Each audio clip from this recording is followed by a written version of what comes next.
So the Students for Fair Admissions case was brought against Harvard University and the University of North Carolina. And it argued that the use of race in college admissions was unconstitutional under the Equal Protection Clause of the 14th Amendment and Title VI. And it asked the court to overturn the Supreme Court's precedent in Grutter, which allowed for a limited use of race in college admissions. So this issue has been going to the Supreme Court for decades.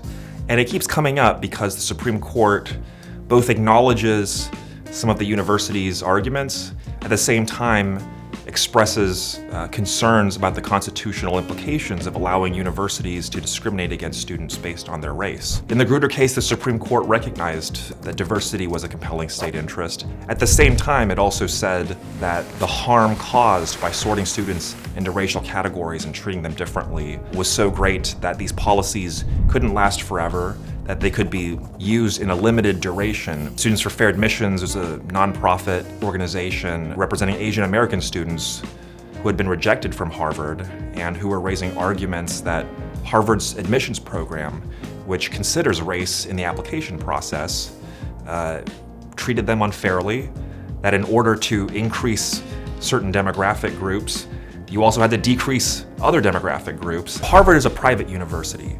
The protections of the 14th Amendment don't directly apply to Harvard, but they do through Title VI, which is a provision of the Civil Rights Act that says that any recipient of federal funds has to spend those funds in a manner that is not discriminatory, doesn't exclude anyone based on race. Harvard argued that their admissions policy was constitutional under Grutter, which had allowed for the consideration of race in college admissions.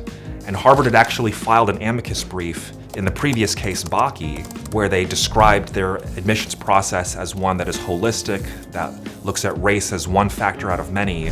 The Supreme Court relied on that argument in the Grutter case involving the University of Michigan Law School. And so Harvard's argument in Students for Fair Admissions was that their policy had been recognized as one that was different from the unconstitutional policies that had been struck down by the Supreme Court in Bakke and Gratz. In a majority opinion by 6 justices, the court held that Harvard and the University of North Carolina had engaged in unconstitutional race discrimination in violation of Title VI and the Equal Protection Clause of the 14th Amendment. The dissenting justices argued that we couldn't have race-blind policies because we still live in a society that has discrimination today. They argued that race-conscious policies ultimately would help to promote racial harmony and integration, and as Justice Sotomayor once said, that some people need a leg up, they need some help, and that race-conscious policies were one way to do that. So the dissenting justices rejected the notion of a colorblind constitution.